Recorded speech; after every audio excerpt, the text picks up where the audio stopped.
Well, welcome to this very special KGAS broadcast. We're coming to you live from Fair Play, Texas, because we have all the coaches ready to talk about a little fair play for the football season for the 2021 year. Larry Allen is with us, and we're going to start out our interview with the head coach of East Texas Baptist University. Welcome to our program. Glad you're at Fair Play. Larry, take it over. Okay, all right. Thanks very much, Jerry. Indeed, we are visiting with Brian Maper, who is the head coach of East Texas Baptist University and the only head coach in the history of ETBU to have 3 consecutive winning seasons. ETBU will be going for their 7th consecutive winning season this next year, and that would be your 5th in a row. And so, Coach, welcome. And first of all, I want to ask you about this. Your 2020 season turned into a 2021 spring 5-game season. What was that like? It was the longest year of my life, and for our players. But it was great that we were able to play, so we're just excited to be able to get out there and compete against somebody. Very good. Well, Coach, I'm a former professor, college professor for 33 years. So I've got to tell you that one statistic, as I read about you, that really stuck out for me is that you had 32 American Southwest Conference all-academic team members, the highest number in the conference. Congratulations on that. Well, thank you. Yeah, it's attributions to our coaches that kind of get on our players and make sure that they're taking care of their classwork first, and our players. I mean, you try to recruit better guys each year, you know, character-wise, academically, and on the field too. So they did a great job. Now, for those of us who are not as familiar with the American Southwest Conference as we probably should be, tell us who's in that conference. Let me see if I can get a couple of them. I think Louisiana College is in there. Is that right? They were. They're not anymore. Oh, they're not anymore. Okay, well, let's try number 2. How about Mary Hardin-Baylor down in Belton? Yes, Mary Hardin-Baylor. Okay. And then Hardin-Simmons. Those have kind of been the top 2 in the conference for a while. Then us, Texas Lutheran, McMurray, Howard Payne, Sul-Ross State University, Belhaven in Mississippi. I'm probably missing somebody. Then Austin College just joined the conference. Okay. 10 of us. Okay, there's 10. Yes, okay, sir. So now is it a conference where you play all the other 9 schools every year? Do you play those schools every year? Yes. Okay, and do you have any non-conference games? Well, you said Louisiana College is not in there, and Louisiana College is perhaps the biggest rivalry of ETBU. Am I right on that? Yes, and unfortunately we're not going to be able to play that game because the conference they're in doesn't have an open in the first week. So we're going to have to wait till maybe 2 or 4 years down the road before we get to play them again. Now, playing all 9 of the schools, will you have a non-conference game in your schedule? Yes, we'll play Wisconsin Platteville, which has traditionally been 2nd or 3rd in their conference up in Wisconsin. Very similar conference to the ASC. Wisconsin Whitewater, who's been national champs several years, is part of that conference up there. And Platteville's really good. They made a strong run for it in 19 and lost at the very end, lost to Platteville, lost to Whitewater by 3 points. So they're a very good team. Unfortunately, they've gotten our number the past 2 times we played them, so it's time to turn the table. All right. For sure. Now, is that going to be in Wisconsin? That'll be in Wisconsin, yes, sir. Oh, wow. Heck of a trip there. It'll be the opening week for Division III football. We're playing on a Thursday night, so if you're not doing anything, make sure you guys tune in on September 2nd. All right. Very good. Now, tell us about some parts of your team that really are strong points. In other words, where you have some real strengths. You know, it's really hard to say because, you know, this is the start of the 4th season, as you said, that I've been there, and Coach Rio, our defensive coordinator, we've been there together, obviously. And we've kind of grown the guys into what we've kind of expect in the program, and the guys that have bought in are with us. I mean, there's nobody on a team that didn't have an opportunity to leave before. I mean, these are really our guys, so we really feel good about it. Offensive line-wise, we feel really good about the offensive line. We lost one guy last year, Colin Bruno. That was a 4-year starter, but and we have, you know, I would say at least 2 deep in the offensive line that have a chance to be very good. And every one of those started except for one guy, and the other guys rotated. I mean, we have Jack Smith from Waskom, just speaking of East Texas guys, Ahmad Ferrier from Longview, Johnny Perez from Gilmer. So obviously those are three programs that have been pretty successful, and excited to have those guys in our offensive line. Those guys are all competing at the guard spots, and then we have a couple tackles that have been 2-year starters. Our center transferred in 2 years ago, and he'll be a 2-year starter. So feel great about the offensive line. Running back wise, we kind of went by committee last year with 2 running backs, and feel they're as good as anybody in the conference, if not the best in the conference. And then we added a transfer last year that was just kind of learning our system. So we feel we have 3 really solid running backs.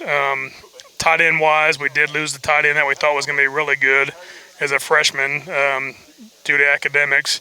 But we have, I would say, 3 tight ends coming in to compete for the spot. One, Chris Williams, who played at Pittsburgh. So that's another East Texas guy you guys can kind of look at. Then receiver-wise, I mean, we're as deep as we've ever been. I don't know if they're, and I hate to talk or brag on ourselves, but I don't know if there's another receiver core in the nation at this level that is as talented as our guys. I mean, we definitely got to find a way to get them the ball where we're easily too deep, and it doesn't really matter who's in the game at receiver. We feel that any one of them could score at any moment. So that's, and then quarterback's kind of the big thing. You know, we had a freshman step up that played in the state game 2 years ago from Westbrook. Troy Yeoman did a tremendous job the last 2 games. He's the one that almost knocked off Mary Hardin-Baylor, and I think threw for 350 yards against them, against probably one of the stingiest defenses in Division III.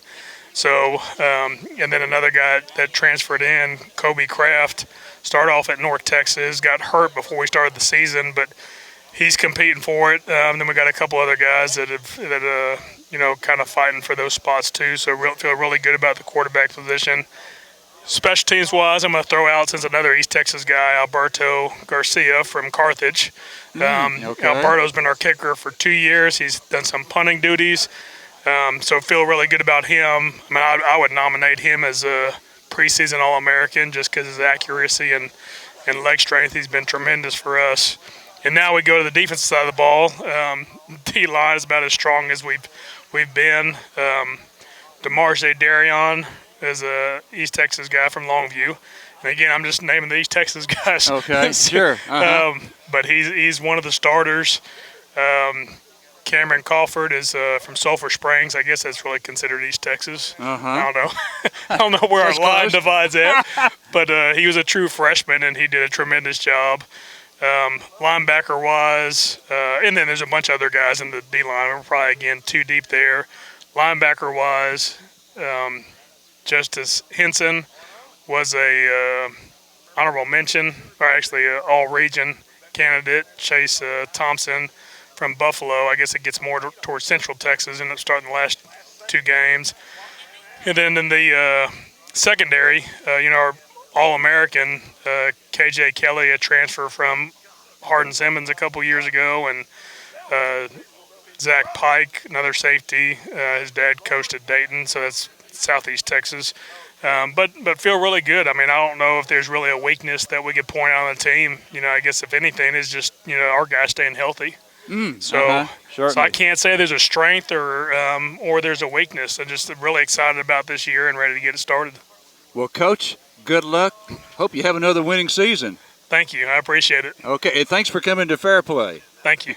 Kyle Dansby, attorney at law, serves the East Texas area, especially Harrison and Panola counties. A former Harrison County prosecutor practicing criminal law, including juveniles, he also practices CPS and family law. Dansby can handle your traffic tickets as well. Call today at 903-738-6162. That's Kyle Dansby, attorney at law, conveniently located in downtown Marshall, just across from the Harrison County Courthouse. Call today for a consultation. 903-738-6162. Welcome back to Fair Play, and here is Larry Allen with another coach to interview. All right, thanks, Jerry. This is Kerry Thurwinder. Did I get that? That's right. Okay, That's right. very That's good. very good. The head of the Timpson Bears.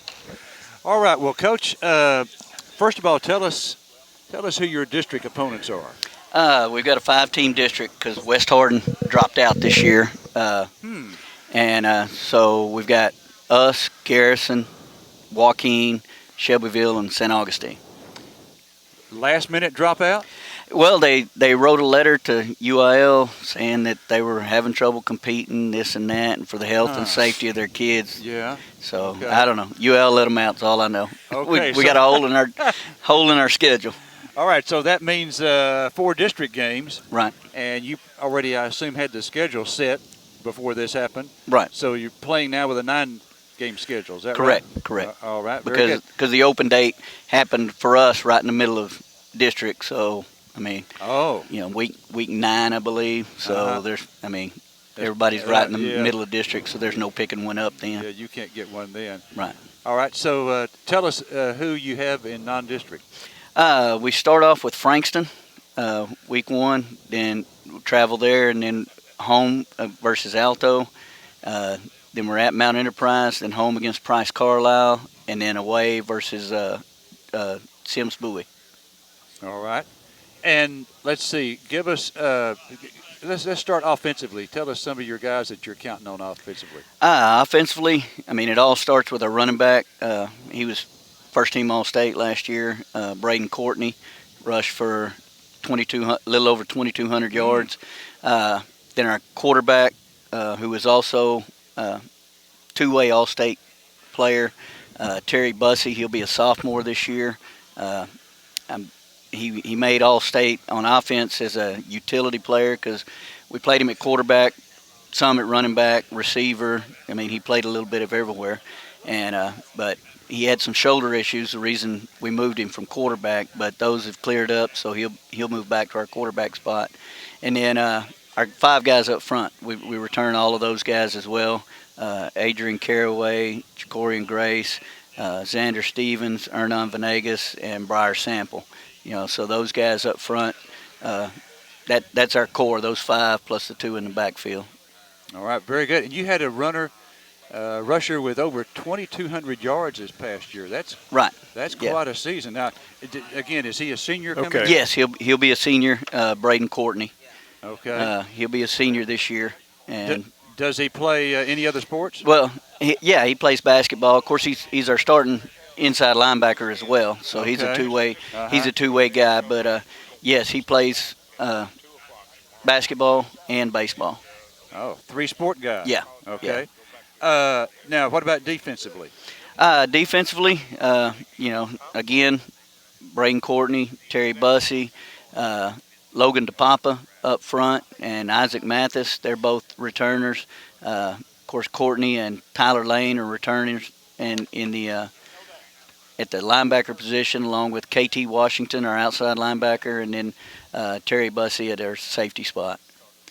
Now, as I recall, didn't you go several rounds deep last year? Yeah, we got beat in the semifinals. We were 14-1, lost to Shiner, the eventual state champion, in the semifinal game. Yeah, you went 5 rounds deep. Yeah. Yeah.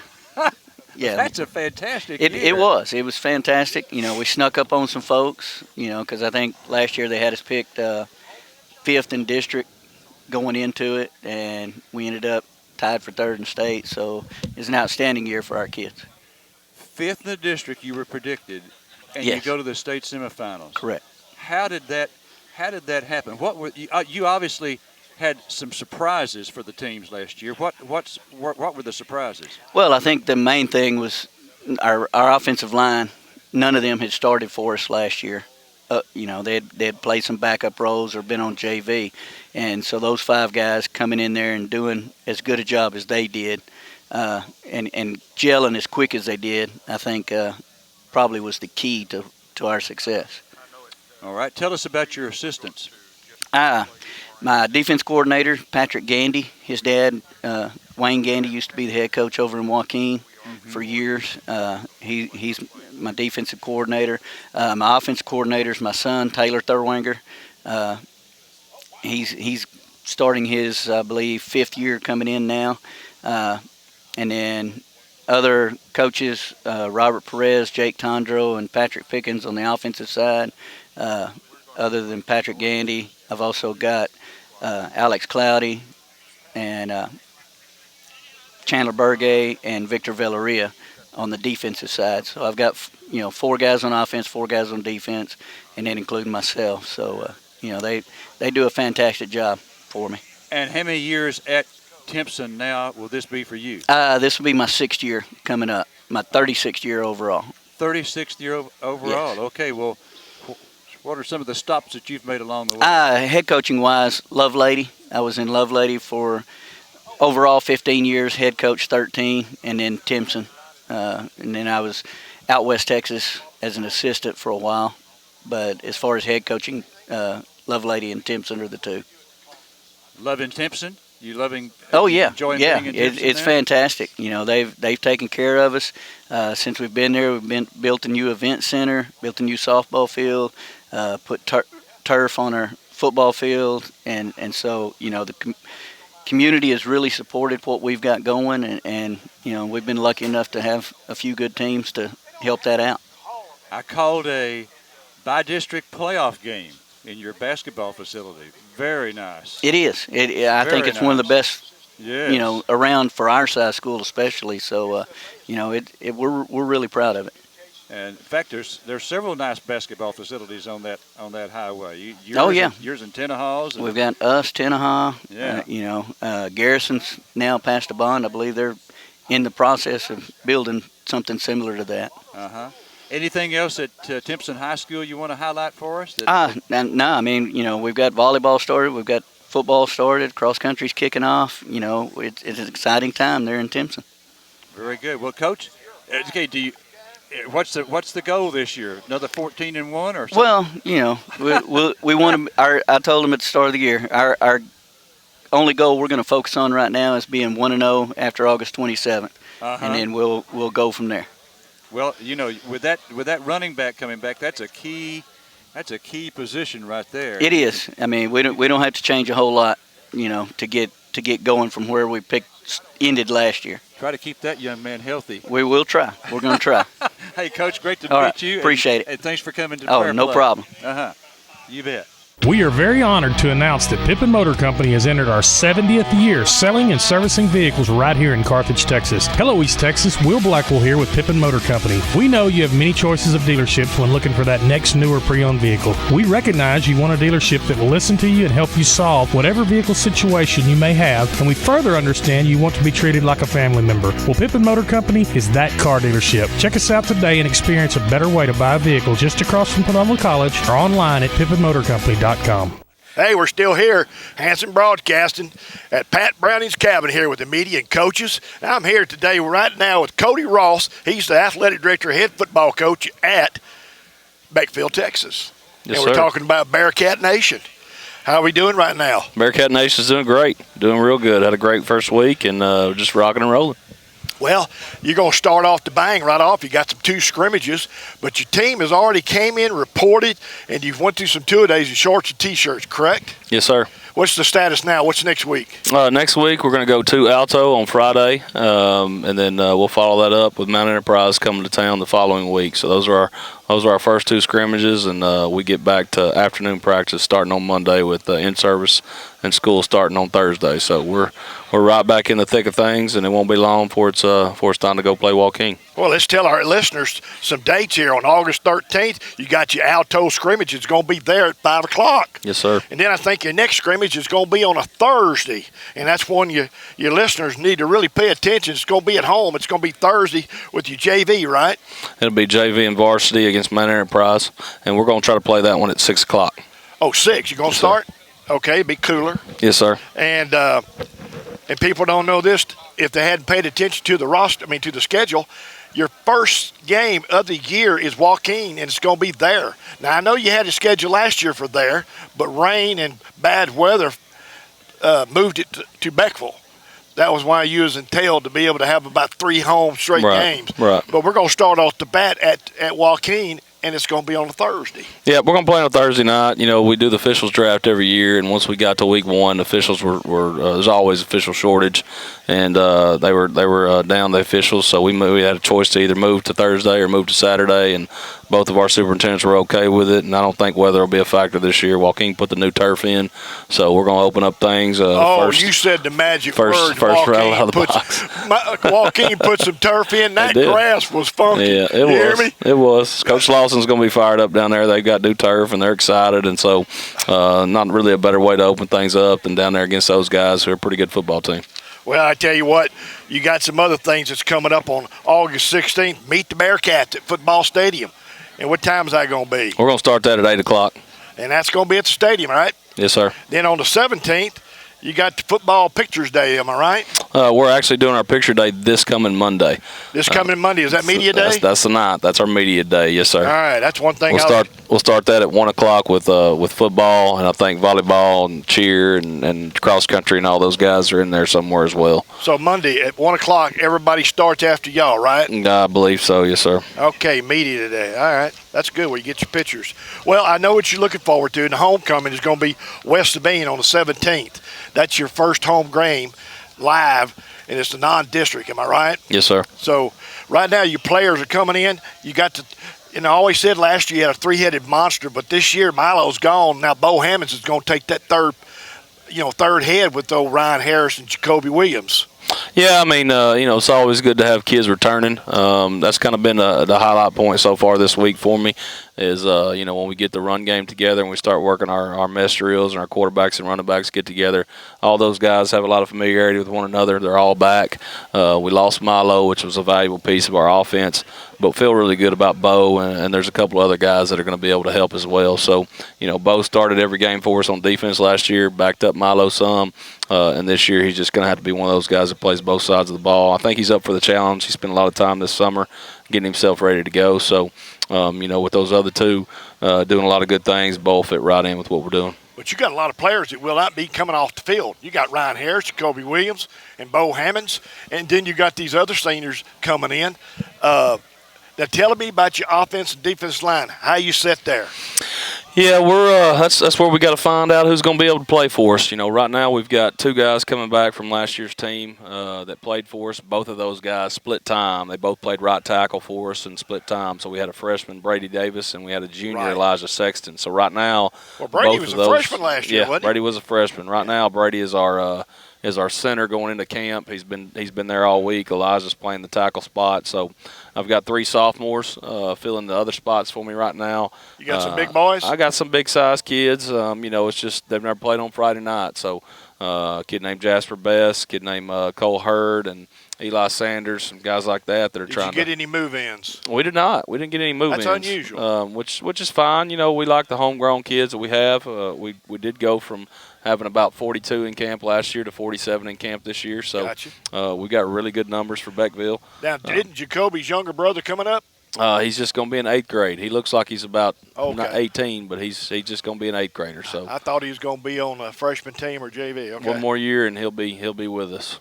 So. Well, you got a lot of people coming back, but the line is what your question mark is right now, and they'll step up. You'll find that out real quick in your scrimmages. Yeah, those kids will step up eventually. It's just going to take a little time, just like anything else. It took a little time when I got here to kind of fix things in the backfield, and we had some guys returning on both the offensive and defensive lines last year. But now that we lose those, they'll have to step up. But I feel good about our skill kids. Our outside kids, Gage Berry and Matt Barr. Jaden Mojica, those guys are going to be right there. You said the magic words. Ryan Harris, I know, is your starting quarterback. Matt Barr's right there behind him, right? Yeah, Matt's our backup quarterback, but he's also our starting L receiver, and Matt can really do a lot of good things in space. He's an athlete. He's got some of the best hands on the team. Oh, my goodness. He play basketball. He plays second. He can do it. Now, Matt is no slouch. He does a good job. And then, of course, we lost our H-back and our defensive end, Jeremiah Steff, last year, who was a two-way All-State player. But we got a kid named Tyler Bryan who came out and played some linebacker for us last year. He stepped in so far in camp and playing the H-back spot and doing a really good job at it. So I feel confident in that. I think that's Austin's younger brother. I think we're going. Yeah, it is. It's Austin Bryan's younger brother, and Tyler will hit you in the mouth. Well, I know one thing. He's a good baseball player. he's a pretty dang good football player too. He's a good athlete. Yes, sir. Coach, anything you'd like to fill in, and let's talk and tell our listeners what they need to hear, because we're wrapping up. Right. Well, we're excited. It's another year. We had a great year last year. It was kind of an unexpected year, but it's like I told the kids, The difference between last year and this year is now we have expectations. Now we have people think that we're supposed to do well. People expect us to do well. Well, Coach, I tell you what, when the Bible, Dave Campbell football magazine comes out and goes, booyah, Beckville's picked number 1. That's some heavy road there. Yeah, and I told him, I said, look, it's great to overachieve. I said, but it's also great to have those high expectations because now we know where the bar is set. Well, it's a privilege. We got to go for. No. It's a privilege to be in that type of caliber and be in that situation. Definitely. And we're going to wrap it up here. Is there anything you'd like to add besides telling Pat Browning thank you for a great day today? Pat Browning coached my dad way back in the day, so he likes to tell that story often. So my dad. He'll sting you in a heartbeat on that story. He's known me a long time. He was an old Tatum Eagle, and I'm an old Tatum Eagle, but now I think he saw your daddy not too long ago. And today is Cody Ross's birthday. Thank you for reminding me. Yeah, he had to throw that in there, the big 4-0. I'm excited about today being my birthday. I'm excited about being a Beckville Bearcat. Come out and check us out. We're going to have another great year. You said you're 4-0? 4-0. There you go, baby. We're going to start the season off 4-0. That's right. We're going to clean it up. That is head coach, athletic director, Cody Ross here at Beckville High School, Beckville Bearcat Nation. Thank you. Thank you, PT. Kelly's Collision, located at 2357 U.S. Highway 59 North, 3 miles from the Loop in Carthage, has been completing quality repairs since 1988 with trained staff and latest equipment to repair all vehicles back to pre-accident condition. Check with Kelly's Collision for assistance with claim handling from start to finish to make it as painless as possible. And Kelly's Collision strives to provide top quality repairs while providing excellent customer service in the most efficient way possible. Call Kelly's Collision today, 903-693-2328. And we are back once again here this afternoon on our Coach's Cookout here in Fair Play at Pat Browning's place, and we always appreciate him very much for inviting the coaches and having them out here for these interviews and a chance to have a little good food. Othello Robinson, the new head football coach at Henderson High, with me here, and what do you think about an event like this? You probably hadn't run across too many of these in your career, have you? Well, a coach cookout is pretty unique. We got a chance to eat some good food and socialize with different coaches hadn't met before. It's a great introduction to East Texas, and everybody's been real nice and friendly. Coming to Henderson High, well, first off, I mean, you've made the rounds. South Texas, West Texas, the Metroplex area for several years, very successful programs. Is football, or is there a difference depending on what part of the state? Football is football. I didn't know that football was as important as it is out here in East Texas as it is. I've been in West Texas, and you know about Odessa, Permian, and the way they think about football. I'm originally from South Texas, and it's big. It shuts a town down. But when I've come out here to East Texas, it's a mix of South Texas, North Texas, and West Texas. One high school set up where everything closes down early. Community is overly excited about football, and I love it. Got you excited, doesn't it? Oh, anytime they excited, it's going to get me excited because kids want to play. You get the backing from the community, the whole town shuts down, puts a little pressure on you to be successful, but why do we get in the business if we don't want pressure on us to be successful? Yeah. Having said all that, coming into a new program, one thing I've noticed about you seem to be pretty structured. You've got a plan. You know where you're going. Now you just got to get there, right? As a coach, it's always a build-up. You're learning from year to year, and you take it from the ground up. And we have a way that we think that we want to run a program, and we put policies in place to build structures for kids and for coaches and for a community to allow us to be successful. And we think that we've got a good plan, and we're going to work it. We're going to tweak some things. Some days, some things may not go as perfect as you plan, but we're going to tweak it. But we're excited to put our plan in place. We got great support from our administration. The kids are working extremely hard, and we think we're going to have a chance to be highly successful. Some summertime conditioning workouts, and now you've got 1 week behind you in practice. What are you seeing so far? I know it's early, but what are you seeing? What we're seeing is great effort with kids. Now, the one thing about when you get great effort with kids, sometimes you can go a little bit too fast, and then you see the kids, they're trying to adjust to the different pace, the different elements of how we do things. So you have to back off a little bit, let them take a deep breath, and then you get back after it. So what we're seeing great effort with kids, acclimation dealing with the heat. This coming week, the second week, will be the biggest test because we'll have a scrimmage and we'll have school going on. So we're going to have to manage, getting up early for school, going to class, doing our weightlifting, coming in, practicing in the heat, and getting ready for a scrimmage. Speaking of the scrimmages, you've got Paris and Nacogdoches coming up in the next couple of weeks. Interesting listening to you talk about scrimmages. I think the quote was, I got nothing to prove in a scrimmage. You take an interesting look at scrimmages, don't you? Scrimmage, we know who we are. We have an identity of who we believe what we are. We just got to go in and make sure that the things that we got question marks about, that we don't leave that scrimmage with question marks about. Once we set a path of what we want to do, all we got to do is be successful in that. Paris is going to be a very well-coached football team. They went 4 rounds deep in the playoffs. They're going to be physical. They're going to be fast. They're going to be well-coached. It's going to be a great test for us, but whether we win or lose a scrimmage, we're not there to win or lose a scrimmage. We're not there to showcase everything that we do. What we're trying to do is make sure we're ready to play in all facets of the football game. And then as the season gets underway, starting off with Hallsville, then you turn right around and have to make a trip up to Gilmer, and we know what they're all about. It's kind of a week-to-week thing, isn't it? And I think you're probably more concerned about the Henderson Lions than you are the other team. The thing about it is we got to build depth at positions. We want to build depth. We feel good at certain positions, but like I said, we got question marks at certain positions. So going into the scrimmages, we want to come out healthy, and we want to have kids confident to play multiple positions and 2 or 3 deep in certain positions. Getting into the first game, the first thing you want to do every season is win that first game, that opener. You want to set the tone. So we happen to open up at our place. It should be electric.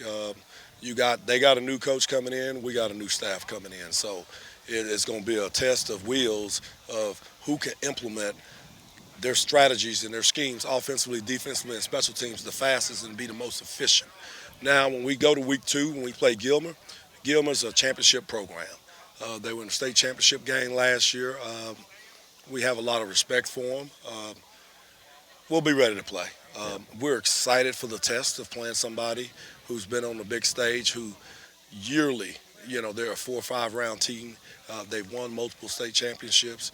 That has a great pedigree, and so we want to know how we stack up, and we're interested in find out how our kids can compete on a big scene. Yeah, you mentioned new coaching staff. Is that a challenge unto itself, getting all these guys getting to know each other and get on the same page? It is.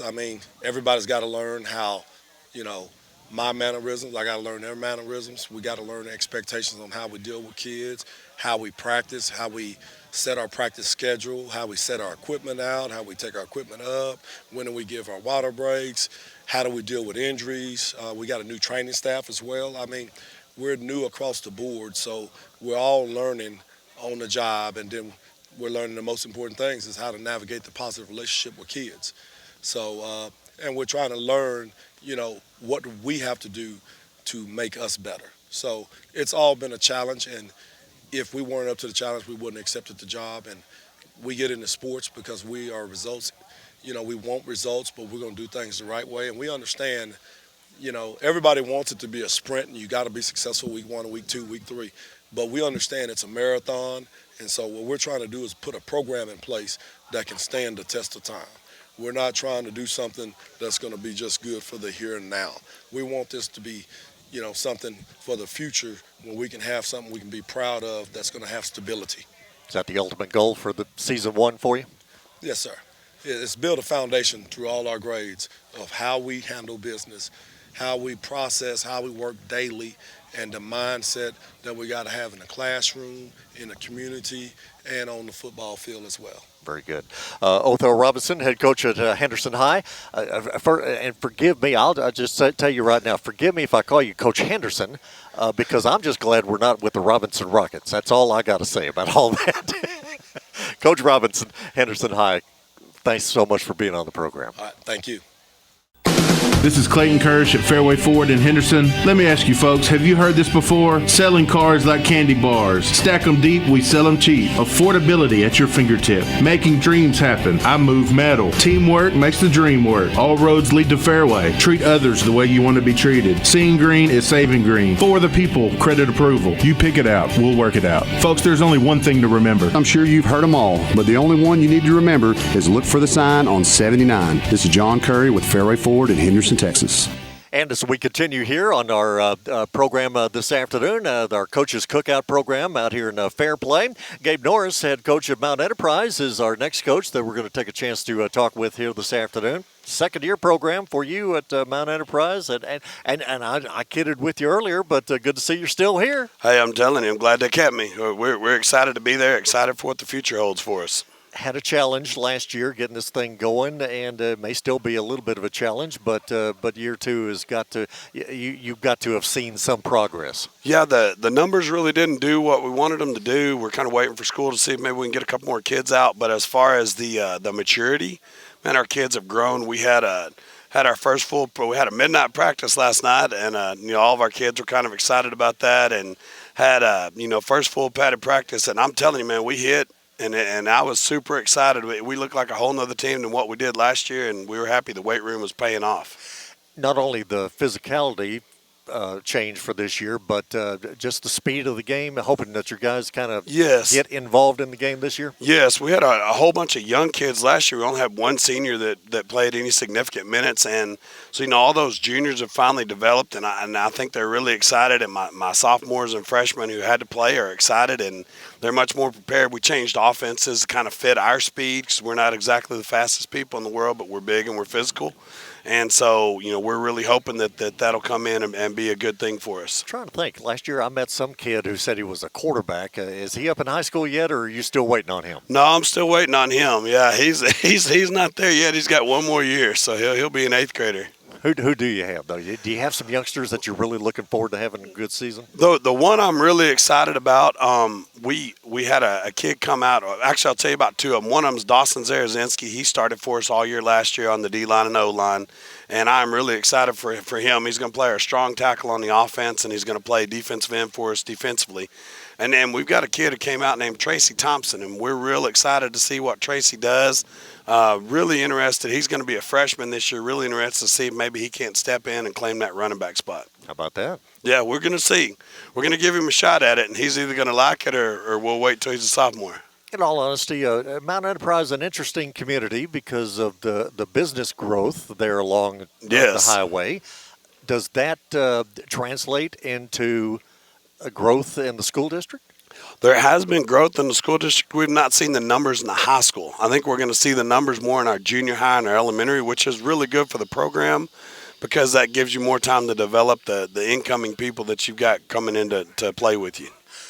As the season gets underway, is there a main competition, or is the guy in the mirror the main competition? Man, and you and I talked about this all the time last year. We got to control what we can control. And I really think that as the season gets underway, our main competition is the guy in the mirror until we hit district, and then we're going to start highlighting, week to week, even more specifically.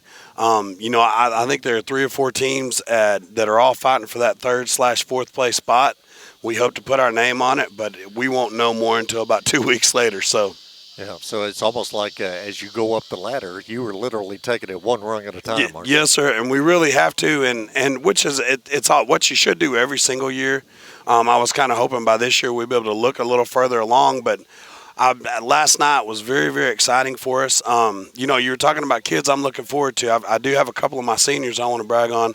Landon Andros came back. Last year he was our main running back, and he is a monster right now. He's about 6 foot, 200 pounds, and is just thriving in this new system. And then, Blake Lewis came back. He's had 2 years, be his 2nd year to play football, and had to end up starting quarterback at the end of the year. So we're excited about getting him back. And then we've just we moved Jimmy Cox in from Cy Springs, and he brought the wing T offense to us, and he's my new offense coordinator, and it fits my kids better. A kid that didn't have a role last year now has a designed role, so it helps us out. Well, in all honesty, when I think back about 10 years, Mount Enterprise football, wing T is what they were running at that time, and they were very successful at it. I know I had to kind of tweak my brain a little bit, but once I evaluated our kids, it's what's best for us, and we really think that we've got some spread capabilities out of it moving forward with that younger class you were talking about,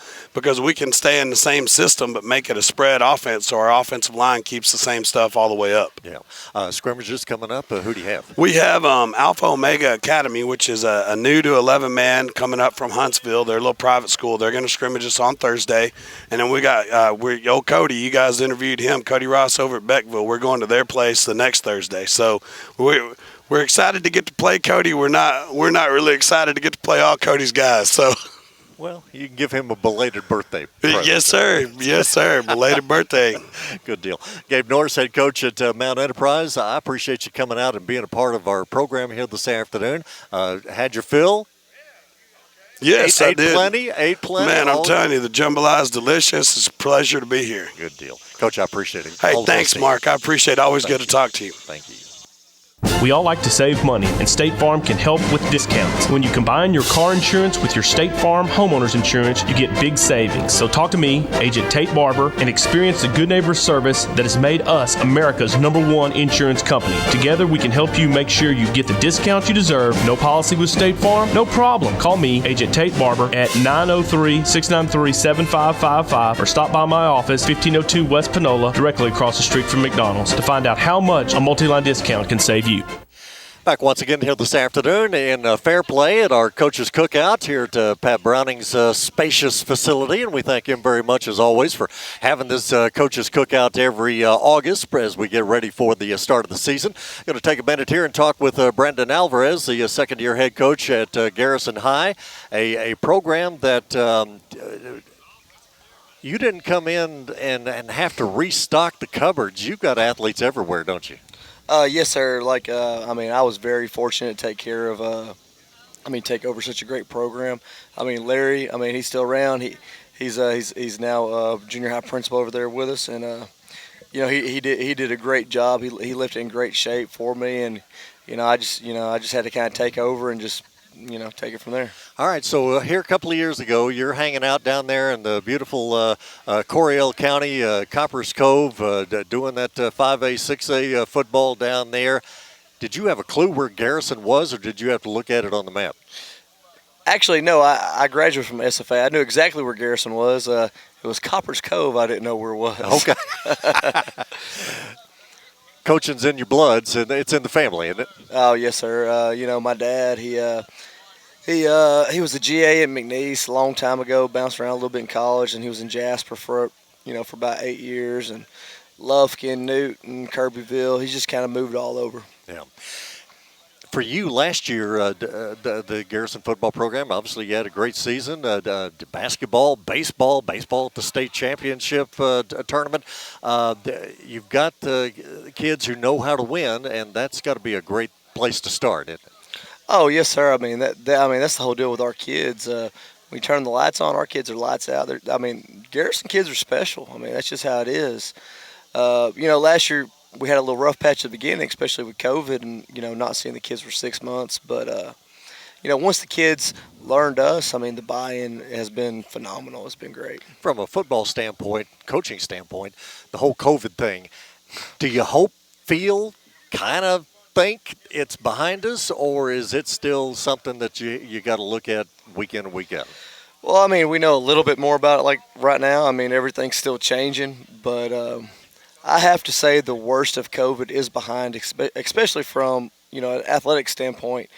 Football and volleyball, we were the first to go last year, so it's kind of like we had to make it up as we went. We had the UILTA puts out guidelines, we had to follow them, and it's just it was what it was. I believe we were actually one of the first schools in the state of Texas to get a kid back from COVID after the UIL passed a rule that they had to be released from a doctor.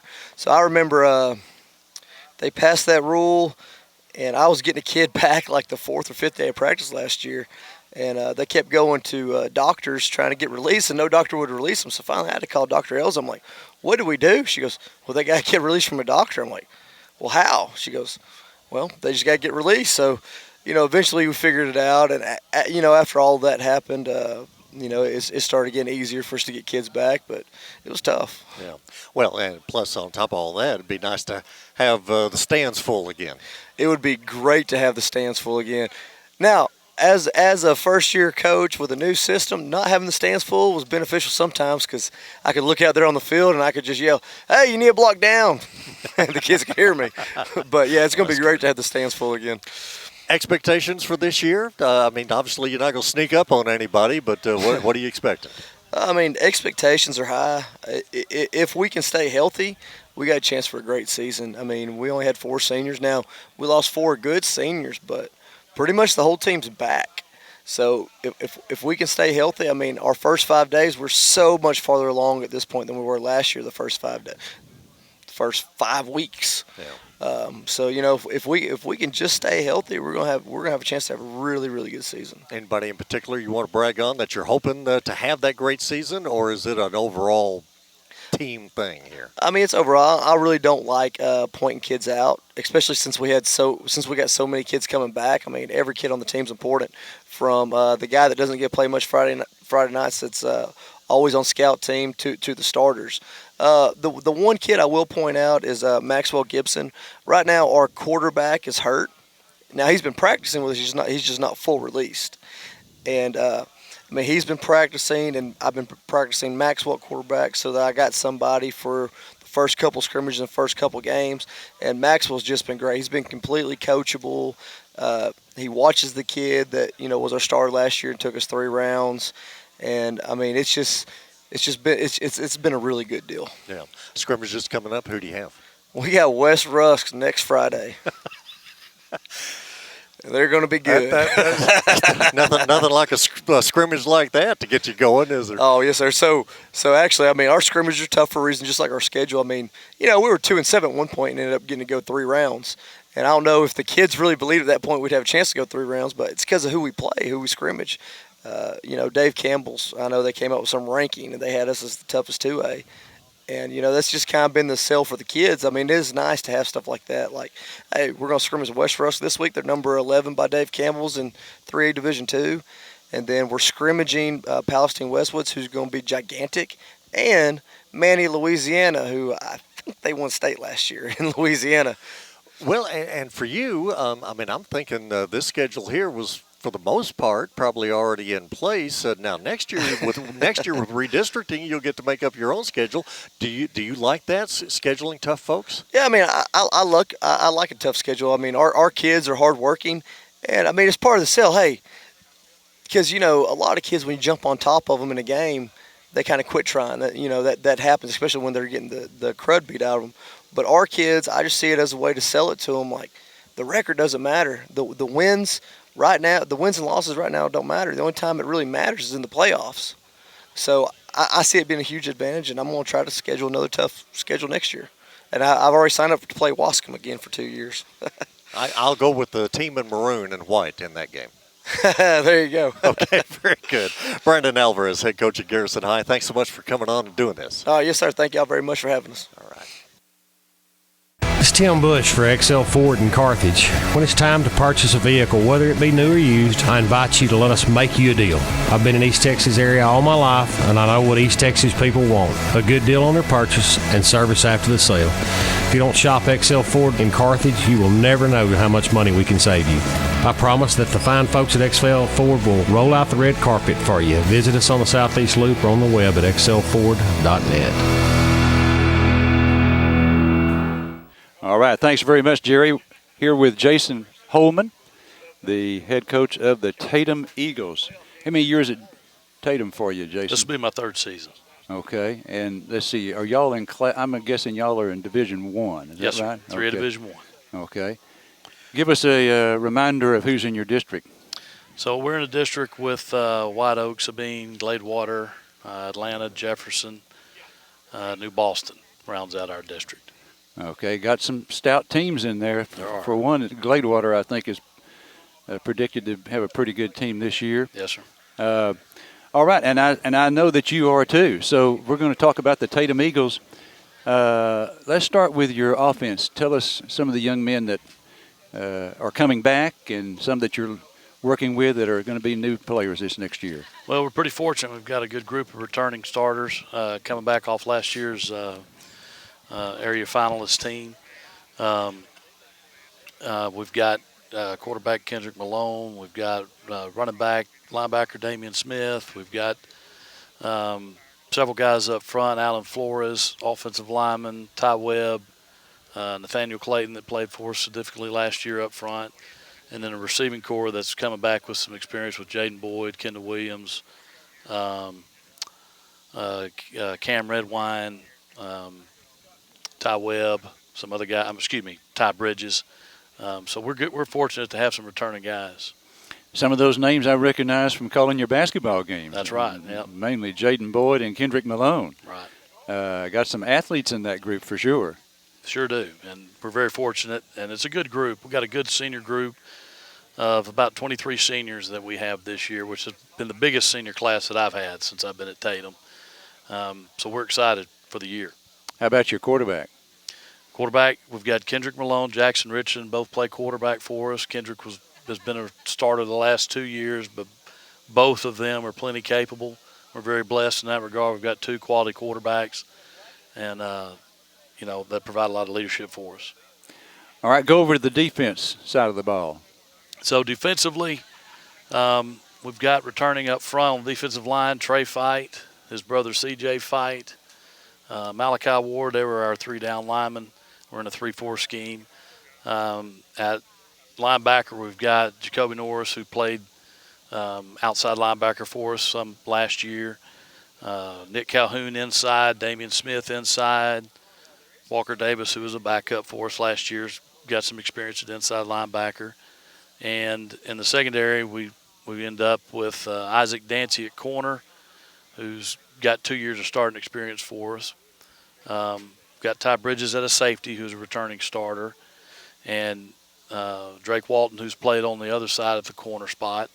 And then Jackson Richardson, who came on last year, and in fact in the playoff game had to play some safety for us, is vying for that starting job on the weak side safety. So, we've got some kids, not all being returning starters. We've got a lot of kids that got experience playing. Very good. Now, tell us about tell us what's coming up. In other words, scrimmages and pre-district games. So we'll scrimmage a good buddy of mine, Thomas Sitton, who's the head coach at Rusk. We were college roommates. Mm-hmm. We'll scrimmage them at our place this coming Friday. And then following that on a Thursday, we'll go to Harmony and scrimmage them. Okay. Thomas Sitton with Russ, that's a 4A school right there. They're 4A Division II. Uh-huh. So. Okay. And how about your pre-district games? So non-district, we'll open with Center, and we play them at Center, and then we return home to play Dangerfield. They're coming to us this year. And we'll go to Pittsburgh following that, and then we'll come back home against Hughes Springs for our 4 non-district games.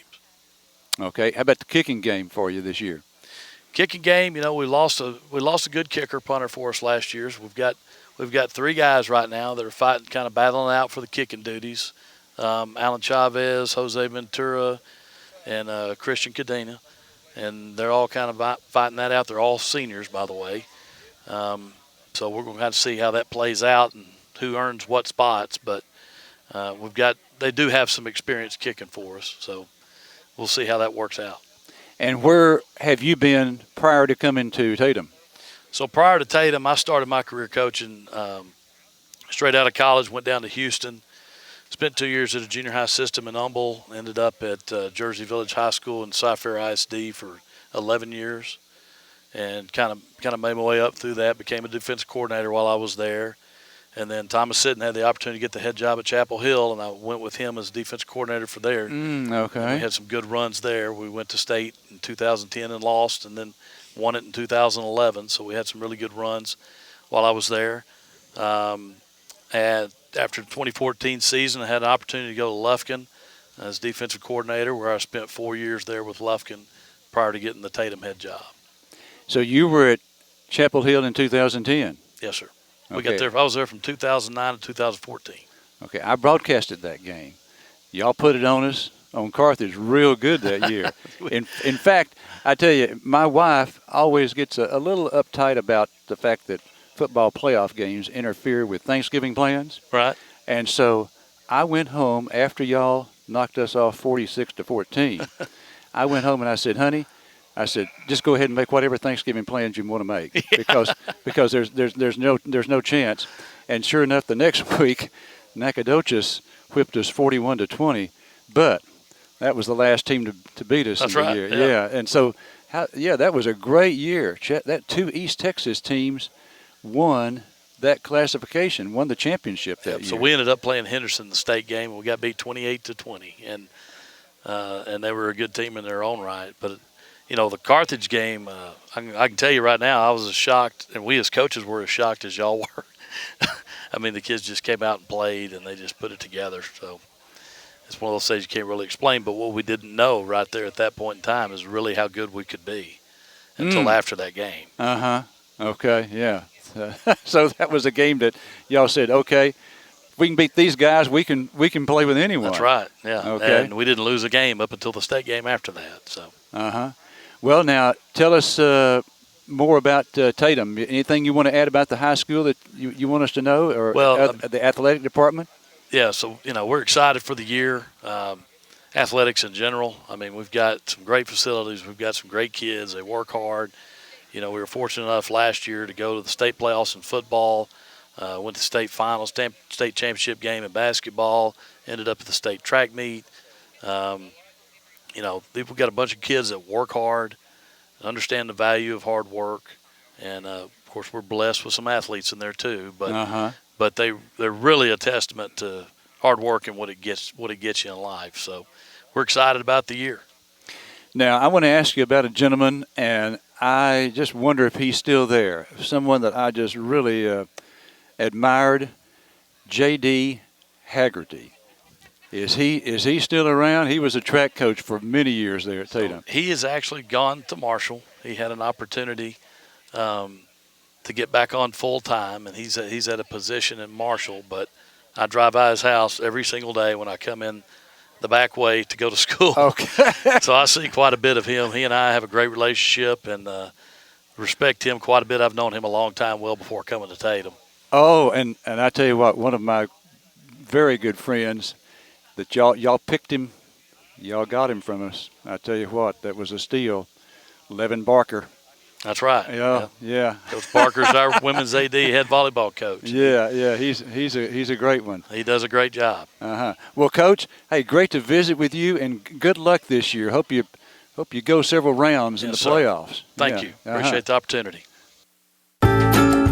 Deadwood South Boutique has what you need for the entire family. Baby, tween, men's, women's, and don't forget shoes. They offer regular and plus-size clothing. Need a gift? Deadwood South Boutique has the perfect thing for you to give, from swig cups to home decor to candles. Located in downtown Henderson at 119 South Main, visit Deadwood South Boutique when you shop small. You can find them online at shopdeadwoodsouthboutique.com and on Facebook. All right, Whitney Keeling is our next guest.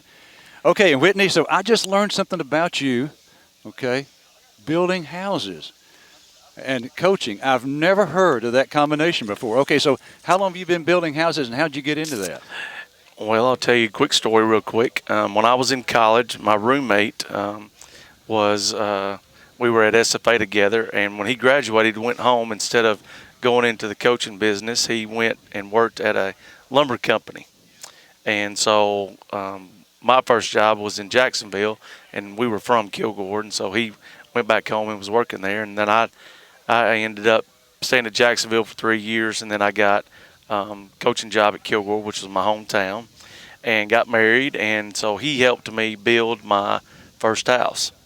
And so I was kind of intrigued by that and kind of enjoyed that part of it. And then we went to, after Kilgore, went to Texarkana and got into the little bit of the building process. We built a house up there and was in it about 6 months before I got the Waskom job.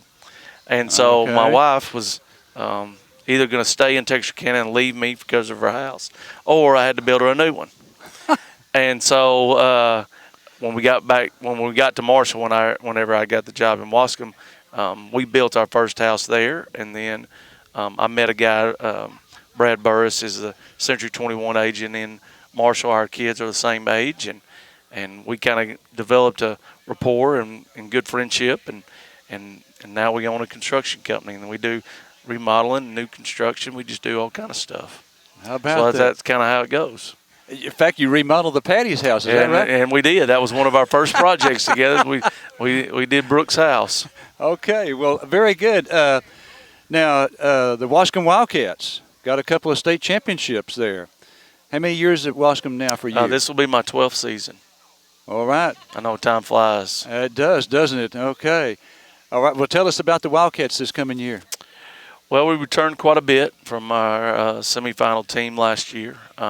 We're excited about the season. We got a really good quarterback, Cole Watson, be a sophomore, and we returned 4 out of the 5 offensive linemen, and got a good kid that moved in, Clay Fant, moved in with his dad. His dad, Craig, is going to coach O-line with us, and returned 9 defensive starters. So we look to be good on defense. We only gave up 12.3 points a game last year, so trying to build on that.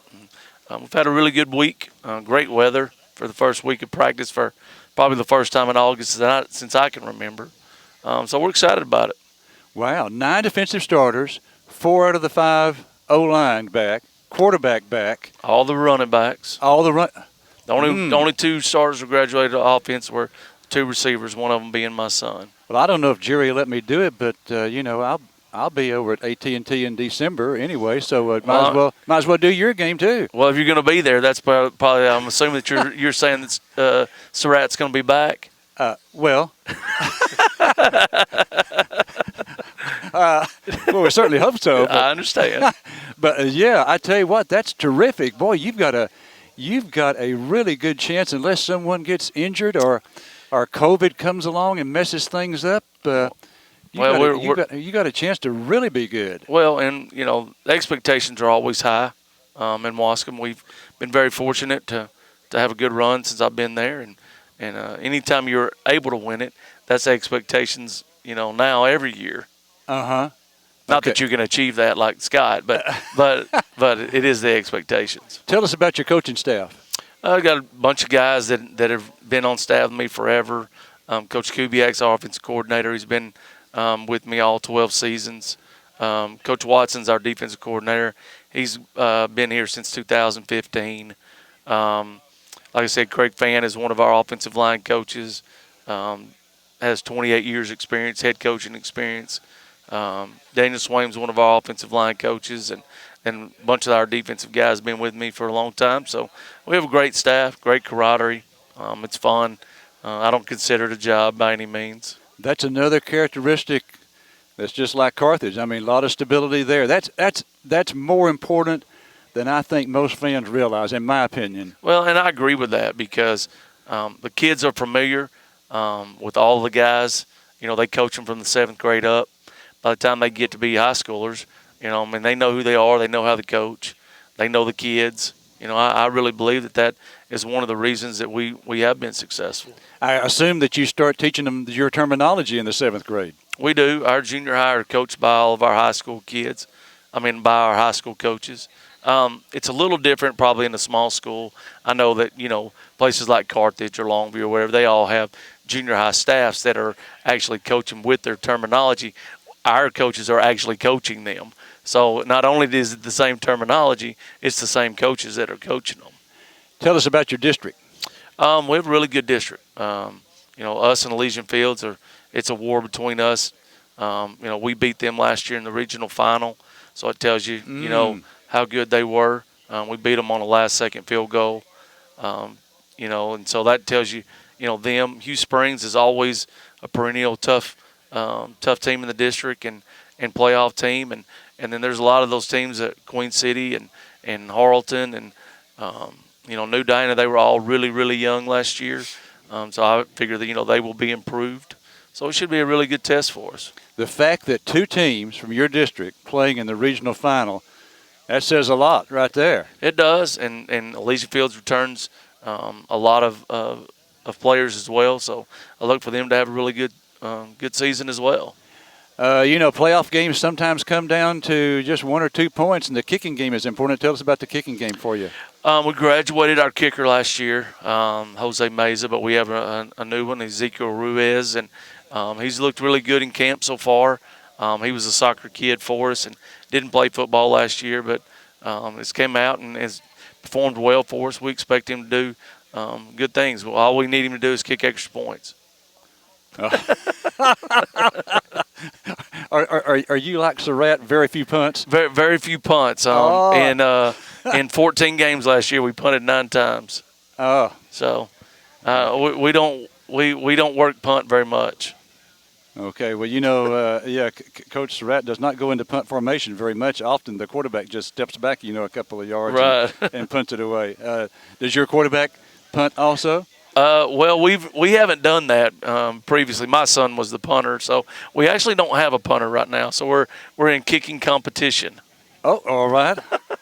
Are you the kicking coach? I am. I was a soccer kid and growing up in high school and college, so I'm the one that gets all of the players that we got to figure out how to kick in a school that doesn't have kickers. So Rat's the kicking coach too. I watch him every practice. Okay, working with him. Hey, Whitney. Hey, listen, great to visit with you. Yes, sir. And, thank you very much. Yeah, Appreciate you. learning something about you.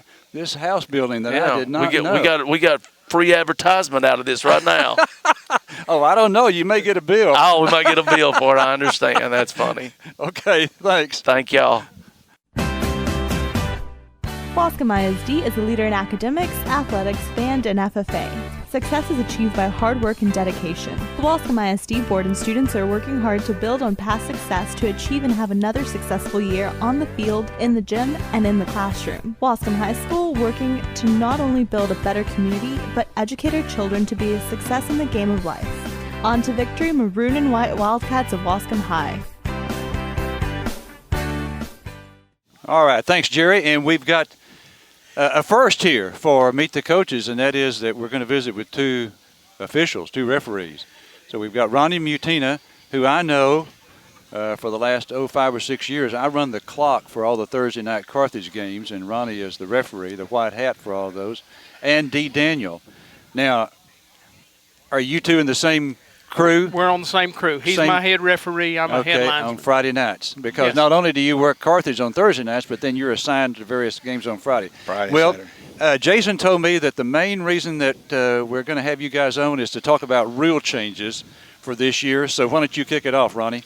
Well, there's only 2 really major rule changes this year, which tickles all the officials to death because the way lawyers write them out, they're sometimes hard to understand. But this year, last year during the COVID, they had let the coaches go from 10 to 10 to spread out the players and the coaches, and the coaches weren't allowed to fuss at the officials beyond the 25. Of course, we know how that worked out. But this year, the NCAA moved the coaches' box from the 20 to 20 and says it's supposed to be marked on the field.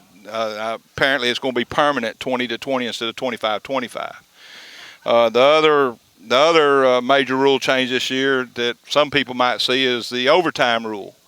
The overtime rule, they score a touchdown. The first overtime, they've got the option of going for 2 and kicking, or kicking for a try. The second overtime, they've got to go for 2. They don't have no choice. And then if they go into a third overtime, then what they're going to do is they're going to line it up on the 3-yard line, and every team got one chance to get 2 points until it's over with. So you put it on the 3, you've got a chance to either get 6 points or to get 3, right? No, you can't kick a field goal. It'll be 2 points. Oh, it'll be 2 points. Yeah. It's a 2-point try. 2-point try. From the try. 3-yard line, and you get 1 play to do it. Okay. Now, I had read about that one. Okay, so this rule change was approved first by the NCAA. Right. And then the UIL adopted it. Now, there's some rules that the NCAA has that the UIL doesn't adopt, but that few and far between. And, okay, so that's one I think we need to review once again. So once again, on the first overtime, you can, if you score a touchdown, you can go for 1 or 2 points. Right. Okay. Obviously, you also could kick a field goal if you so choose. Yes. Okay. Second overtime, you can you have to go for 2 points. Have to go for 2 if you score a touchdown. Yep. And the third overtime, you get one play from the 3-yard line. That's one it. play. And it'll be a 2-point, just like you're going for 2 every time. Now, did this change come about because you think of some overtime games that just went to an unreal number, something like 6 or 7 overtime? Well, yeah. There was a lot of concern about injuries, too, I think. One of the things they were talking about, and Deacon, correct me if I'm wrong, one of the things they was talking about is the more overtimes. If you went from the 25-yard line, especially in college, there's a chance for more injuries. There's in high school, it's the same way. I know several years ago I had a game between White Oak and New Diana that went 5 overtimes. And they're talking about the length of time on field, possibility of injuries. Number of hits a player takes during the game. It just increases a lot of because you've already played 48 minutes right before overtime, and then very good point. Yeah. Okay, and so once again, the other change is that when you said from the 20 to 20, what that means for our fans, if they don't understand it, is that the players had the latitude.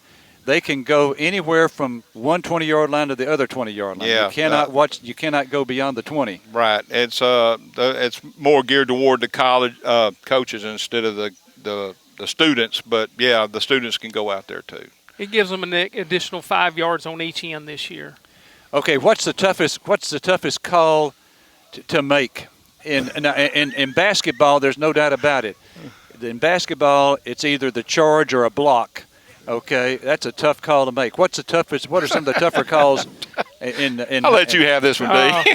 Well, I think one tough call that's sometimes hard to make is distinguishing pass interference. Is it or isn't it? Was it a push off? Was it not a push off? Which player instigated the contact? Those kind of things, because they're completely judgment calls. Anything that's strictly judgment calls can be seen from both sides as being advantageous for them. Yeah, and so when there's better officials in the stands than there are on the field most of the time. Yeah. And we can't make the right call, even if it is the right call. Of course, I don't think that a lot of the fans understand, the coaches and fans understand the training that officials have to go in. We all have to pass a test. We take a state test every year. We have to reacclimate ourselves to new rules. When I found out there was only 2 rules this year, I was tickled to death because you get out there on that field and you say, okay, now how's the rule work on this? And so there's a lot of training that goes into it. Another thing is all of the chapters in the state of Texas of officials have shrunk to just about nothing. We're just continuing to lose officials across the state and across the nation. And so every chapter is struggling to get enough officials on the field. We get youngsters on the field. They say they want to do football. And, of course, we encourage coaches that know that they have players that's probably not going to play college ball or something like that, but they may go to college, to get them into a chapter, get them in. We politic for our chapter, of course, East Texas chapter, but we encourage them to try to get those students, those guys out there to learn how to officiate. They can still be part of the game. And we get sometimes upwards to 16 or 20 new officials every year, but then by the time the year is over, most of them have quit. Dee, what's your position on the field? I'm a head linesman. Okay, you're a head linesman. That means you're on the side where the chains are. I right? am. Okay. Okay, what are the duties of the head linesman? What do you look for? I am, first of all, we're making sure we've got enough men on the line of scrimmage, make sure we don't have 5 men in the backfield. We're going to be watching the outside receiver. That's my key, seeing if he's going downfield, making sure he's not hit, knocked off his route, those kind of things, held. I'm also, if it's a run play, I've got the end lineman as well. So I'm checking him for a hold. I've got a running back that might be coming towards me, so I've got to know where that ball is when it goes. If it's a pass play, then I've got to move downfield, because that receiver's my responsibility to make sure and see what play's made on him or on the defensive man. Okay, Ronnie, what's your responsibilities as referee? Well, my main responsibility is a quarterback. If it's a rollout pass, or as long as that quarterback's got the ball, he is my total responsibility. And, of course, I have to help inside the tackle box looking for holding or chop block or what have you. But according to the rules and mechanics, quarterback is my chief responsibility.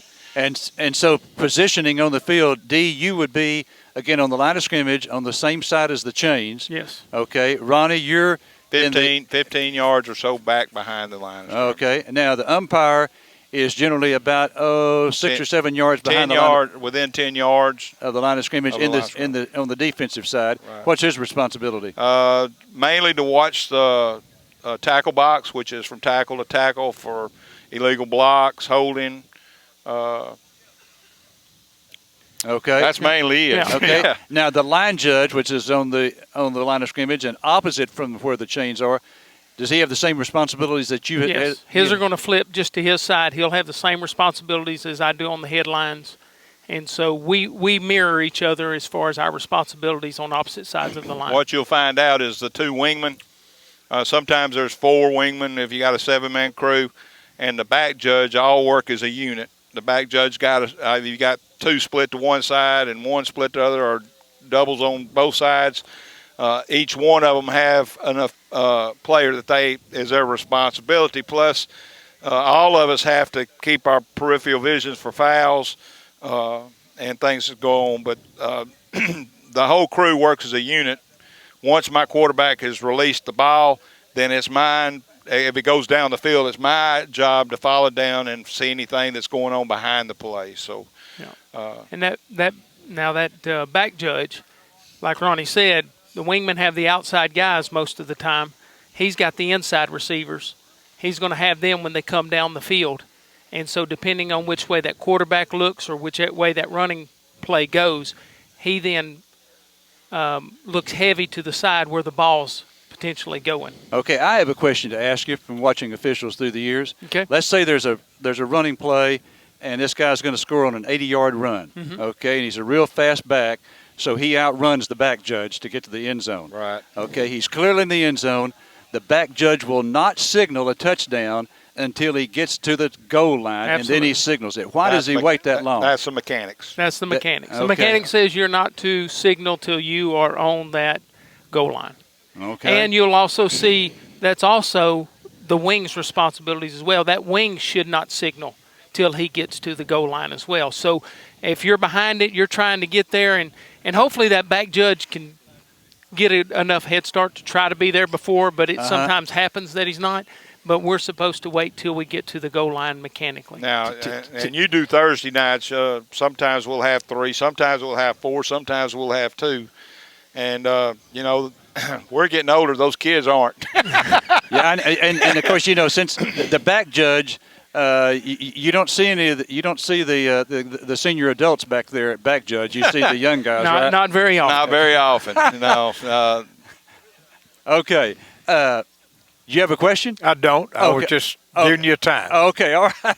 Hey, well, Ronnie, let's see. I'll be seeing you in about 3 weeks or so, something like that. Yeah. Our crew's got the Carthage-Lindale scrimmage. Next Thursday. Okay, very good. Okay, so Ronnie and Dee, hey, thanks for coming. This is a first at Meet the Coaches. Hey, we were honored to be asked. And I had to go through the trial of calling Tasso and the UIL to make sure it was legal for us to do that. Yeah. So, but it's been an honor to be here and to share. Well, we don't want to do anything illegal. We have great rapport with the UIL. That's right. That's right. Well, the Tasso, I talked to Bill Theodore yesterday, and I told him that we'd been invited to do it. And, of course, Dee and I are both on the board. I'm past president, and he's South Zone sub-varsity signing secretary. So both of us on there, and everybody had given us permission, but we still had to call Tasso president and ask him it, and then they approved it. So, we'll make ourselves available anytime y'all need us. All right. Well, thank you, gentlemen. Yes, sir. Yes, sir. Change is constant. First State Bank and Trust Company knows this, and that financial technology and personal financial needs can change rapidly. So, the people you know at FSB&T always look for ways to better serve you. Mobile banking, personal checking, loans, and the many FSB&T proven products and convenient services are readily available to you. 5-star rated as one of the strongest banks in our nation. First State Bank and Trust, member FDIC, equal housing lender. Wrap it up out here at Fair Play and meet the coaches with head coach Scott Surratt of the Carthage Bulldogs. All right, well, Scott, interviewed you this morning, and I'm going to ask you a question or two that I asked during the taping, particularly about your kickers. So mention those kickers again. Something that some fans don't know is Scott is officially the kicking coach, and I believe I'm right in saying that last year you had 7 kickers, and this year you said you've now got 3. And well, we have 4. We have Seth Nixon 2. He's just a young one. I was talking more who's going to be our varsity kickers this morning. Okay. And he's got a strong leg. He's going to be a really good one. And I'm not sure who the freshmen are. I hadn't worked with those guys yet. But sophomore, he's really, really good. He's going to be an excellent one. Now, I mentioned in the interview this morning that you had at least one game, maybe 2, where 4 different kickers kicked extra points. You're going to settle pretty much on one, you think, and stay with them? I will see. I think if we went back, we had at least 6 games. They all 4 kicked extra points. In the games that were going our way, we started rotating them once it got up, say 21, 28, nothing. And those guys did a great job. But, we got Armando Garcia and I'll make sure I don't leave anybody out. Excuse me, Omar Medrano, Armando Garcia, and then Christian Lopez right now. And they're all 3 left-footed. They all got big legs. Omar can really, really kick it high so he can lift the ball. And Armando's the one that made the field goal down there a couple years ago, I believe, in what was that, 19. Then when he made the field goal when we was playing La Vega, then for the scholarship deal or whatever. Yeah, he nailed it too. We were sitting there, we stopped talking. I said, wait a minute, we got more important things than this. And we were down at the time. I said, we got to see if Armando makes his field goal. And he was a freshman kicker, I believe, at the time. And anyway, he nailed it. No, he was a JV kicker at the time, but he nailed it. And so that was exciting. But we're excited about him, and we'll see how they kick very well in practice, but we'll see how they kick with people in the stands and the pressure and things like that. But I think they'll do well. Have you picked out the guy yet who's going to do your sky kicks? In other words, that some people call it the pooch kick on the kickoffs, where you want it between the 32 and 28? Yeah, no, not yet. I think, right offhand, Lurch, which is Armando, really kicks it high, but Omar really can lift it too. So, probably one of those 2 guys. And, I would say one of those 2 guys, but we'll see. All right, you got some question marks this year. Obviously, not very many on defense, but on offense, on offensive line, you had several graduates. So, what did you see this first week there? I thought they really came on toward the end of the week. I think early we struggled a little bit, which we knew we would. I mean, we're going against our defensive front, which is very experienced and very good, and our linebackers and getting to the second level and things is pretty tough on them right now. But they got better, and we got 4 new ones, so it's going to take a little time. And that's what we like about our quarterbacks. They're athletic around there and move, and they may have to move a little bit early. And we may have to move them planned. We call it planned movement, get them out of the pocket some. So, but like I said, they got opportunities, and we evaluate them obviously in the scrimmages, and we got a little bit of competition in there. Now, I asked you this morning about the quarterback. That's another big position. That's really the biggest decision you probably have to make, and you haven't made it yet. All right, Mason Courtney, you lost a 2-year running back, gained over 240 yards, I think, in 2 straight championship games. That's a big one to fill the hole right there. Yeah, Mason's a great player. He was what we always told him. He brought the identity to our football team, or our offense, especially the toughness identity, because we were definitely tough, and he was tough every time he ran it. And this year we got Zamad Williams. He's a little different style back. Slasher, but he's always going forward also too. So not as big as Mason, close, and then you got Vincent Cabada, which is kind of nursing and growing right now, and he really hadn't been with us yet much, and so hopefully we can get him healthy. But Zamad's had a good camp so far. All right, Zamad. Well, both of those guys, how are they classified? They're juniors, and then we got T.J. Johnson's a senior that's had a good camp also in Vincent's spot, and he plays a little fullback for us too, and so we'll see how it works out. And we got J. Rock back there, Rockamore, the quarterback, and if we need to run him, we can. We can have a package with Cuff and Rockamore in there too, because Rock can really run. All right, let's see. Let's talk a little bit about the two-way starters. Now, I remember Mario McCain. Wow, that young man rarely came off the field. But you haven't had the need of a two-way starter in the last couple of years. Any chance of that this year? Braden Wade was the two-way starter last year before he got hurt, and we were very smart about it. We give him breaks on both sides of the ball, and so Coach Preston would give him breaks, and we can give him a lot of breaks at receiver. That's one of our strengths, I think, offensively is our receivers, and I think he's going to start off both ways right now. But as of right now, he'd be the only one if we played tonight. You've got a house full of receivers, don't you? I mean, really quick too. Well, we do, and we're proud of our receivers, and then we've got a couple of 3 defensive backs that are really, really good receivers that we can come over and they can, if we need to, if Brandon King needs to run 5 routes a game, he'll do whatever it takes to win, and he's just a special young man, and and you got Rockamore's brother, Fat. He'll do the same thing, and Kid Harper can do stuff like that. I mean, so we got some guys that can run and catch it, and so we're excited about that. You were so fortunate last year, Scott. You dodged the coronavirus for the most part. Any guidelines from the UIL this year with the new variant surging some? No, it's really scary. There's no guidelines this year. Like last year, did the contact tracing, send them home, and now the way we read it is the one at 6 got to go home, and then the other ones do not. And then if you do send them home, the parent can send them right back to you. And so is that right? That is correct, and that's the way we're reading it. And I was in a district meeting. That's the way everybody else is doing it, and we'll see. It's a little scary, but we got a lot of people with some sickness right now, and praying for a lot of people. So. All right, let's talk about what's coming up. So you've had 1 week of practice. We filmed the Meet the Bulldogs. So take us through next week. I think you got Meet the Bulldogs at the high school, and then got a couple of scrimmages. Take us up through the first ball game. The Meet the Bulldogs will be the first, not this coming Monday, but the following Monday. Okay. The first Monday we're actually in school, so I actually don't know that date. That'd be I guess it's 16th. 16th, that's it. Yeah. We scrimmage Lindale. We'll go back to work at 8 o'clock Monday morning, do a couple this week, do morning workouts Monday and Tuesday, and then Wednesday we get into our school routine and then work out after school, and then we'll kind of walk through Thursday because we scrimmage Friday, Lindale here. First 5:30, our freshmen in JV, we're going opposite ways. They'll start at 5:30, and the varsity will start, right after 6:45, 7 o'clock.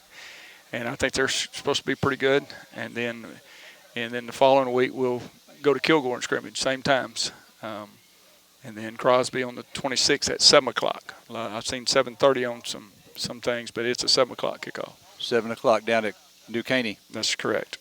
We haven't lost there, have we? Yes, we have. We have? Yeah, we have. El Campo. Oh, yes. Okay, well, I tend to only El Campo game I remember is the 2012, but yeah, we lost in 14, didn't we? We did. In the second playoff game. Yeah. You could ask me how many wins we got there. I'm not sure, but I know how many losses we got there. Okay. Hopefully we can keep that number down. It was the same. All right. Well, Scott, incredible run. 70 victories and 1 loss in the last 71 games, 4 out of 5 championships. To me, the ultimate compliment is when no one wants to play you. And you've had some the fact that you scheduled Crosby at New Caney and then Cornerstone out of San Antonio. Wow. It's tough to get teams to want to play, isn't it? It is, but it's a good problem to have, obviously. I was kind of doing griping a little bit on the golf course. My old head coach, and he said, I don't want to hear you griping. And he said, because you want everybody calling you to play. And and I said, no, we don't want it that way either, because that means you're probably not very good. So, but it is frustrating sometimes, and we'd like to get some rival going again. And, yeah. But it is frustrating. But at the same time, it is what it is, and we're going to play whoever we can schedule. And if it's 8-9 games, and if it's a short season in preseason, we want to make it long in the postseason. So that's our goal. Like this year, we only have 9. We only had 8 last year, and so hopefully we can get 15 games. But whatever it is, we just want to get better and have a good experience. You got 2 open dates back to back. I know you'd rather not have that, right? No, we'd rather not have that. We'll be a little bit more experienced. You know, I guess we had 3 before we played Gilmer. We started off with Kilgore, and then we had 2, 3, and 4 open. I believe that's right. And you know, so a month between games as far as date wise, and so everybody thought we was going to come out slow, and we actually come out quicker then than we did in the state championship. So you never know. It's a crazy game, and but anyway, we're going to play whenever we can. So. Okay, well, I just thought of another question. Who has surprised you on the team in first week of practice? Well, offensively, I think our center. You know, I think Davian Wallace, he's had a really, really, really good camp for us. Katie Bell at tight end. And then, you know, defensively, Fat Rockamore, he's had a good camp. Talking about new guys, you know, of course, you got Kip and those guys, Kip Lewis, they're going to do their thing. And but those guys, those 2 probably surprised her, those 3. More than anybody. I think you'll see KD Bell, he's going to be an electric tight end for his receiving pretty quickly, I think. You know, we get more experience, and then get the ball going his way some. Yeah, I hope so. You know, we got a lot of receivers. They play us one-on-one. It'll go outside, but once they start playing more zone, you know, you'll get the ball inside the tight ends and stuff. So. Okay. All right. Well, Scott, looking forward to it. I really mean that too. Yes, sir. I appreciate it. You guys are the best. Thank you. Yeah. Well, Larry, that's going to be a kind of a wrap-up for our 2021 Meet the Coaches. This has been an exciting one. We've got Pat Browning sitting right here, and Pat, we want to thank you for being a gracious host. I'm trying to think, over a decade that we've been doing this. Actually, this is our 14th year, Jerry, and as you recall, we're getting a little age, but you and I started this thing years ago. It has been a pleasure doing it. It's always I think the kickoff to getting into football season. Without a doubt, it is. Yeah, and you, you know, most of the years you've done the cooking yourself. Now this year, you had JT out here helping, but JT and his wife. Yeah, and his wife was one of our students at Carthage High School back when I first came to Carthage. Yeah. So y'all saying JT, but it's JW, isn't it? J.W. Romero, yes. Yes, okay. J.W. Romero. You've got the son. Yeah, that's right. Yeah. I'm thinking of the other one. There is a JT. But right, and he played football for Coach Surratt. He's one of our students that graduated several years back. That's right. My apologies. No problem. Pat, one more time, thank you for your hospitality. This has been a great time. Had a little rain early, but it cooled off, and been a great day. Yes, we sir. Had Good some breeze. Super coaches and some great interviews. Yes, sir. We thank you. Larry, thank you for doing it. Thank you. Paul Taylor over the way, Mark McLean over the way, and Jason Wade has been doing all the lineups, and we want to thank Pippin Motor Company, Kelly's Collision, the First State Bank and Trust Company, XL Ford, Tate Barber Insurance, Fairway Ford in Henderson, Deadwood South Boutique, Waskom ISD, and Dansby Law Firm for making all of this very possible. Thank those fine sponsors. It's been a pleasure. We'll turn it back over to the studios. Yes, sir. Thank you.